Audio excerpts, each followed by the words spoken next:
other items. Plus, searchers earlier today found life jackets, containers, and an oil sheen in the water.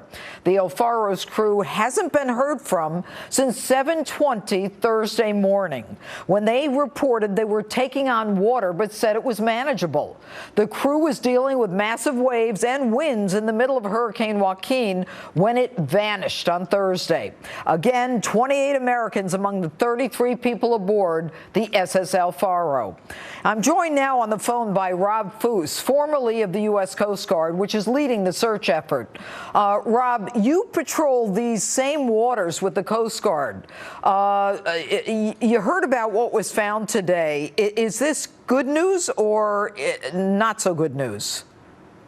Well, first, thank you very much for having me on, Judge Janine. As far as finding debris in the water, it could obviously go either way. If the debris is of a nature that you would expect to find from a ship, so we're hearing life jackets, life rings, containers, and oil sheen, then you wouldn't have expected to see those things come from land. We have to remember that this hurricane had been circulating over the Bahamas for several days, and so the storm surge could have been pulling debris off of beaches and off the land. And we also have to think about the search for the MH370 in the Indian Ocean. There are a lot of false positives. There's a lot of marine debris out in the ocean. That's one of the things that the Terramar Project is working to fight, is marine debris out in the sea. But based on the report, Rob, yesterday, the life ring that they said they located had the name El Faro on it. Yes, and that's definitely something. It's debris in the water could be like breadcrumbs. They could lead you to where the vessel could be, or where the life raft could be located. All right, and now today, the Coast Guard, they've stopped searching today, but today would have been a good day given the wind conditions and the waves being far less high as they were yesterday and the day before. Yes, absolutely. Today was the very first good weather day for the search effort, and I understand that there's still a few cutters that are continuing the search efforts through the night in the vicinity of the Crooked Islands there. All right, Rob Foose of the Coast Guard, thanks so much for being with us. Thank you very much for having me. All right, the ship left Jacksonville, Florida on Tuesday en route to Puerto Rico. Right now, family members of those on board the ship are gathering at Seafarer Union headquarters near where the ship left. Larry Spruill is a reporter at the Fox affiliate WFOX in Jacksonville, and he joins us now live. Larry, what is the scene there now with the families? Judge, going on right now, a press conference is being held by Tote Maritime officials right behind me. They met with families earlier tonight for about 3 hours, but right now the search has ended for tonight. Now, we have video of family members walking in earlier tonight, one by one, inside the Seafarers International Union. This is the third day in a row Tote officials met with families, updating them on the latest whereabouts of missing container ship El Faro.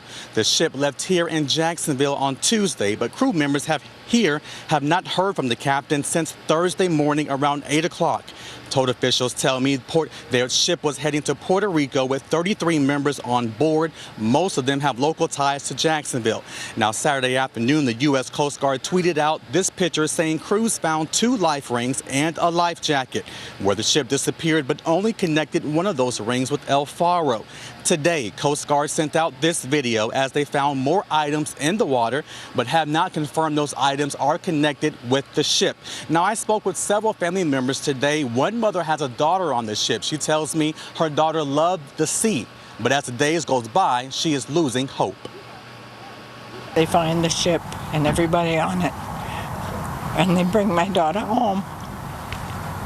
And that's all I can think of to say. I'm just praying to God they bring them all home. And Judge Tote officials say they are still hoping for a positive outcome. They will start the search again in the morning. Reporting live in Jacksonville, Larry Spruill, Fox 30, Action News Jax. Judge? Larry Spruill, thanks so much. And joining me now is Captain Tim Taylor. Tim is an ocean explorer and a merchant marine. Now, Tim, you've captained boats in this same area before. What are these guys up against? Well, they're up against a lot, especially since the conditions of how this all occurred. In any one scenario, running from the storm or punching through it or going around it, it's all fine if you have propulsion, but they lost control of the ship. All right, let me ask you something before you keep explaining. Yeah. Why did they go out? They knew a hurricane was coming. They knew they were going into a tropical storm. Is there a liability issue here? Everybody has that question because that's ultimately the captain's responsibility. Whether he was pushed by corporate, he had pressure from there to move where he thought he could get ahead of the storm. It was a tropical storm, remember, when they left the dock. Right. It was heading north.